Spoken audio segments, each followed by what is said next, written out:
Hello, good morning everyone. Welcome to Science Study Point. आज हम 3 अक्टूबर 2022 के करंट अफेयर देखेंगे और इससे जुड़े हुए सारे इंपॉर्टेंट फैक्ट पर चर्चा करेंगे।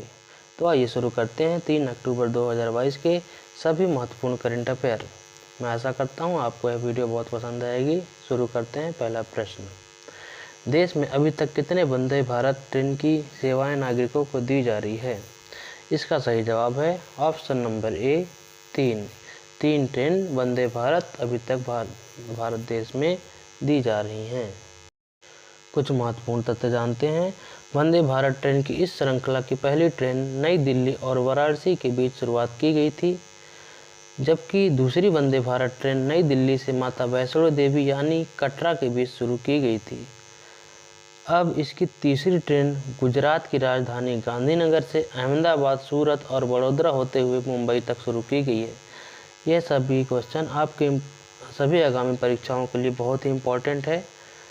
चलिए देखते हैं अगला प्रश्न। प्रश्न क्रमांक 2, भारत के किस राज्य में 2 अक्टूबर 2022 तक 266 स्वाइन फ्लू के मामले सामने आए हैं? इसका सही जवाब है option number D Uttar Pradesh. Uttar Pradesh राज्य में 2 अक्टूबर 2022 तक 266 स्वाइन फ्लू के मामले सामने आए हैं। अब उत्तर प्रदेश के बारे में कुछ फैक्ट जानते हैं। यहाँ के मुख्यमंत्री योगी आदित्यनाथ, यहाँ के राज्यपाल आनंदीबेन पटेल और यहाँ की राजधानी लखनऊ है। अब देखते हैं हम अपना अगला प्रश्न। प्रश्न क्रमांक 3, बिलासपुर एम्स और हाइड्रो इंजीनियरिंग कॉलेज बंदला का उद्घाटन कब और किसके द्वारा किया गया? इसका सही जवाब है option number B Narendra Modi. Narendra Modi द्वारा बिलासपुर एम्स और हाइड्रो इंजीनियरिंग कॉलेज बंदला का उद्घाटन किया गया। आइए देखते हैं अगला प्रश्न। हाल ही में इस साल फीफा वर्ल्ड कप 2022 की मेजबानी कौन कर रहा है? इसका सही जवाब है option number C Qatar. Qatar हाल ही में 2022 में होने वाले फीफा वर्ल्ड कप की मेजबानी करेगा। अब इससे जुड़े हुए कुछ महत्वपूर्ण फैक्ट जानते हैं। दोहा अरब देशों में से एक फारस की खाड़ी में स्थित प्रायद्वीप देश कतर की राजधानी और यहाँ का सबसे बड़ा नगर है। फीफा वर्ल्ड कप का 22वां संस्करण है।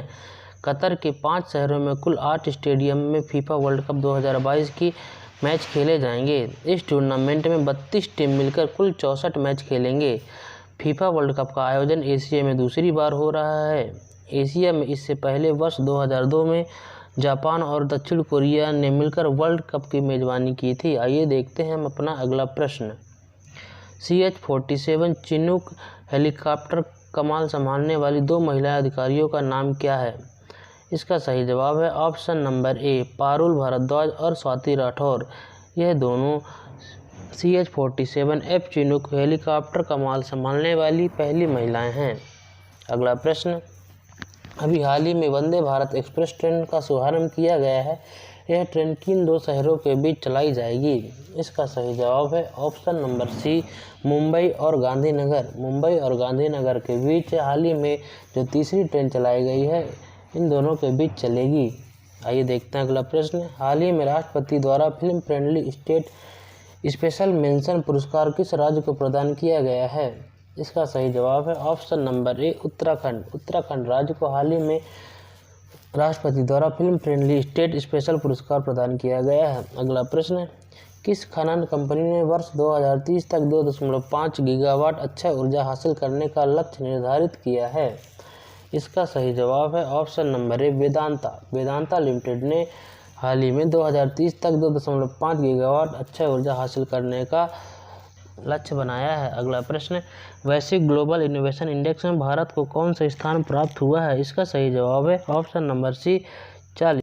अभी हाल ही में ग्लोबल इनोवेशन इंडेक्स में भारत को 40वां स्थान प्राप्त हुआ है। इससे पूर्ण पिछले वर्ष 46वें स्थान पर भारत रहा। कुछ महत्वपूर्ण पॉइंट जानते हैं। विश्व बौद्धिक संगठन विपो द्वारा जारी विश्व वैश्विक नवाचार सूचकांक 2022 रैंकिंग में भारत 132 देशों में 40वें स्थान पर है। भारत 2021 में 46वें और 2015 में 81वें स्थान पर था। वर्ष 2022 में स्विट्जरलैंड दुनिया का सबसे नवाचारी अर्थव्यवस्था है। लगातार 12वें वर्ष इसके बाद संयुक्त राज्य अमेरिका, स्वीडन, यूनाइटेड किंगडम व नीदरलैंड का स्थान है। चीन शीर्ष 10 के करीब है, जबकि तुर्की और भारत पहली बार शीर्ष 40 में शामिल हुए हैं। 2022 की थीम नवाचार संचालित विकास का भविष्य क्या है, यह इसकी थीम है जो सभी एग्जाम पॉइंट ऑफ व्यू से काफ़ी इंपॉर्टेंट है। ऐसे प्रश्न एग्जाम में बार बार पूछे जाते हैं। आइए शुरू करते हैं हम अपना अगला प्रश्न।